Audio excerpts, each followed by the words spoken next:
Talo whakato, toka ingoa ko Phil Smith. Welcome to the House, ulawhala mai. You can never tell from day to day whether Parliament is going to be moving slowly or sprinting in overdrive. Some weeks you get a bit of both. This week has been like that. Actually, this is a topic we looked at on the House in Thursday's show, and we're doing so again here, but with a little bit more time on our hands, we're also able to take a look at some of the bills that were being debated. On Tuesday, the House churned its way through 3 second readings, a third reading, a motion to confirm 3 separate COVID orders, and 2 committee stages. All of that in just 5 hours of debate. Now that is fast. The committee stages were particularly surprising, but we'll get to them in a moment. Government notice of motion number 2 in my name to approve orders made under the COVID-19 Public Health Response Act of 2020. First, let's take a quick look at the other business. The approval of COVID orders has become a regular event in the House, and Chris Hipkins took time to explain how it works on Tuesday, so I'll let him do that. The orders that I issue, if they are not confirmed by a motion in the House, are revoked after a certain time frame. I therefore had to put the motion down on the order paper for those orders to be confirmed. That motion and the relevant orders are then referred to the Regulations Review Committee, who scrutinise my use of the power that I am given under the COVID-19 Public Health Response Act.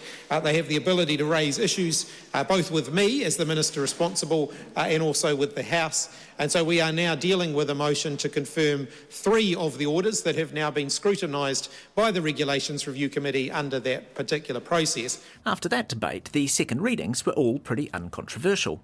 There's a bill to require some financial entities, like for example banks, to make disclosures on the effects of climate change on themselves and on their holdings. That might become something of a proxy for their exposure levels. There's a bill that arises from a trade deal New Zealand has made with Australia and Southeast Asian countries. This includes enabling the issue of certificates of origin for exports under the RCEP deal, and a bill that enables the Minister of Transport to make maritime orders that relate to our obligations under the international agreement to limit the trade in ozone-depleting chemicals. They allowed, at a conservative estimate, 34,000 New Zealanders to get sick from drinking their household water every year. They allowed over half of supplies serving 5,000 or fewer consumers to operate without meeting drinking water standards. This is completely unacceptable, and I'm sure it's unacceptable to every member of this House and to the vast majority of New Zealanders. That was Mika Whaitiri opening a debate on changes to drinking water management with a description of current problems. This was the most notable debate on Tuesday, the third reading of a bill that regulates drinking water providers with a body to oversee that, Taumata Arawai. Here's Barbara Kuriga for National, worried about the impact on smaller suppliers. What most people fear when they see legislation coming out of this House is that it comes out as a piece of legislation and then it's sent to regulators to make regulations, and despite everything we read and hear and people say about how simple this is going to be, we have no guarantee at this point that it's going to be simple. The Water Services Bill is one part of the government's 3 Waters programme, restructuring and financing the reworking of water infrastructure around the country. That third reading was successful, and the drinking water regulation aspect of that project will now become law. The committee has considered the counter-terrorism legislation bill and reports it without amendment. The committee has also considered... The speed of the committee stages on Tuesday was particularly surprising. The committee stage involves a lot of to and fro over details. There's no time limit, MPs each get unlimited speeches, and there's the chance to offer amendments on the fly. Oppositions can make a committee stage last all day, or potentially all week. One of the 2 bills in committee had agreement between the major parties. That was the counter-terrorism legislation bill. The other one, not so much. This is an ideological-driven bill. That is all. It is virtue signalling. It does nothing.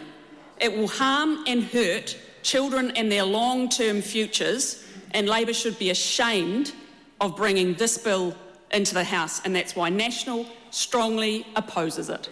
As Louise Upston illustrated during Thursday morning's third reading, the opposition was not keen on the Social Security Subsequent Child Policy Removal Bill. Despite that, the committee stage on it lasted less than an hour, with just 4 different opposition MPs speaking on it. 3 from National, 1 from ACT. But that was on Fast Tuesday. The government would have been pleased. They are, after all, working to catch up after losing a lot of time to COVID. But ironically, on Wednesday, the speed dropped again, and they lost a lot of time to COVID. I move that the COVID-19 Response Management Measures legislation bill be now read a first time. I nominate the Finance and... On Wednesday, the House spent most of the evening debating two new COVID bills. Both were omnibus bills, meaning they change multiple laws, but for one policy objective. New Zealand's Parliament doesn't allow bills that include unconnected provisions. A bill can only have a single policy intent. The two bills have different purposes. The first one is about fixing COVID flow-on effects. It's partly an extension of a bill from last year, but it also has new elements. So there's a need for us to make a whole series of minor, relatively non-controversial technical changes to legislation with appropriate sunset periods to make sure that things can happen in this environment that might otherwise not be able to happen. It's a first reading, so the public will have a chance to feed back on it, but with a very limited time frame. Commercial tenants and landlords are the most likely to want to submit on this one because of changes it makes to the Property Act.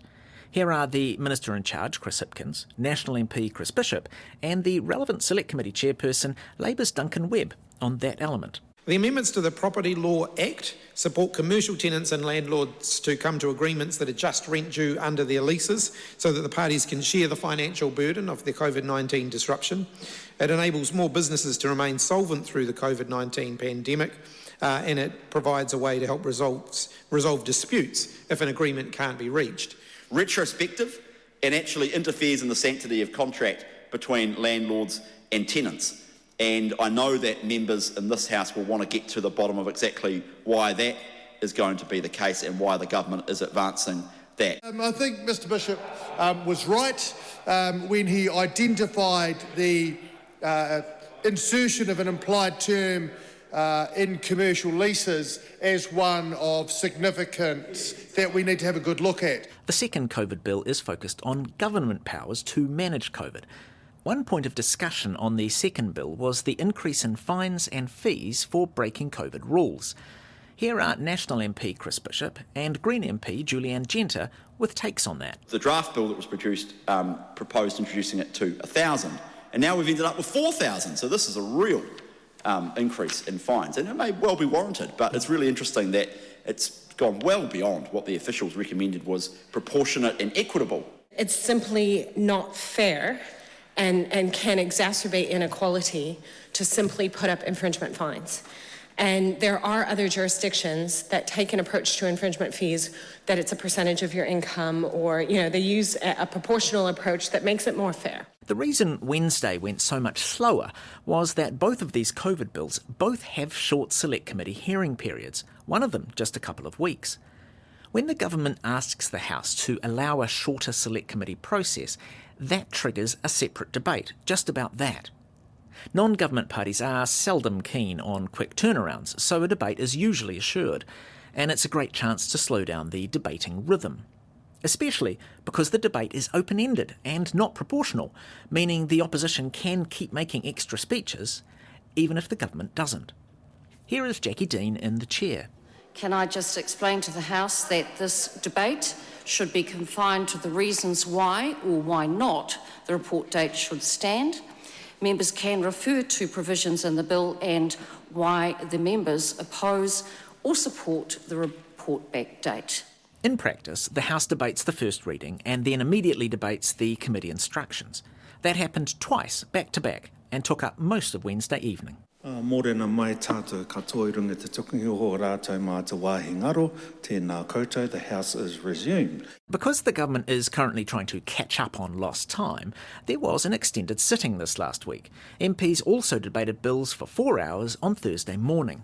Here, the House picked up speed again and moved through debates on 3.5 stages over those 4 hours. Those 4 bills are worth noting.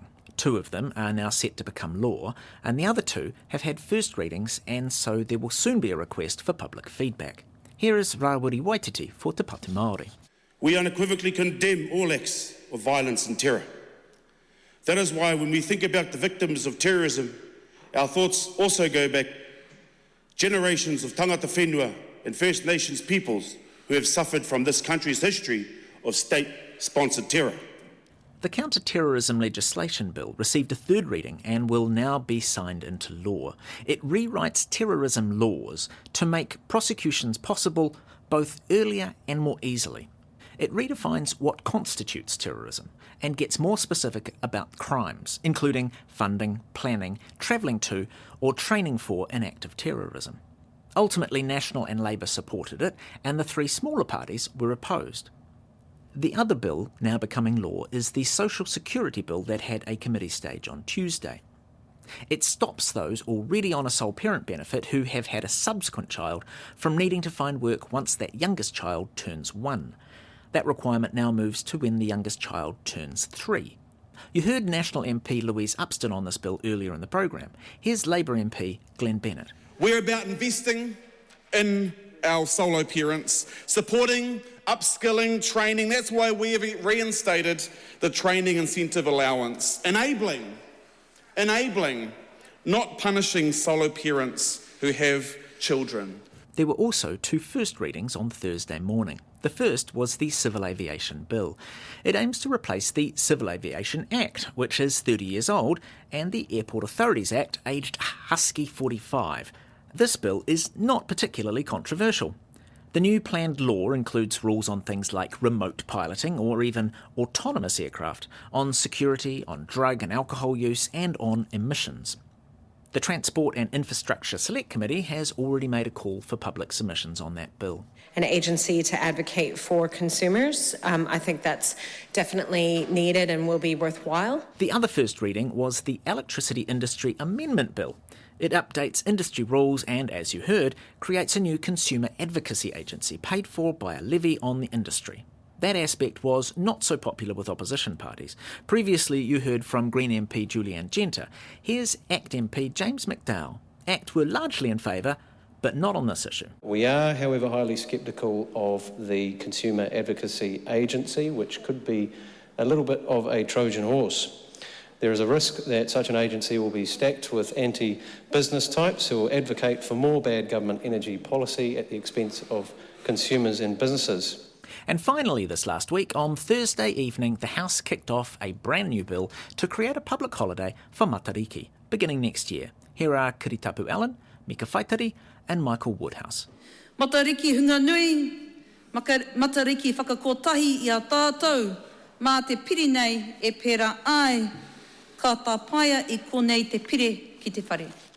I'm very much pleased to take a call in support of Te Pere mō te holiday tūmatanui o te Kāhui o Matariki public holiday bill. And can I commend my colleague, the Honourable Kiritapu Allen, for presenting this bill in its first reading in such an elegant way, and particularly in our reo rangatira. So ngā mihi kia koe te tuahine. The net effect, and I don't want to sound like the Grinch, but I am the shadow finance spokesperson, there are no benefits on public holidays without there first being a cost. And in and of itself, the cost may not seem overly significant at $400 million, but I do think this is a sort of a case of stacks on the mill. And very efficiently, the Māori Affairs Select Committee has already opened the doors to public submissions on that bill. You've been listening to The House, e te whakaranga koe ki te whare. This program is produced with funding from Parliament. Tofa.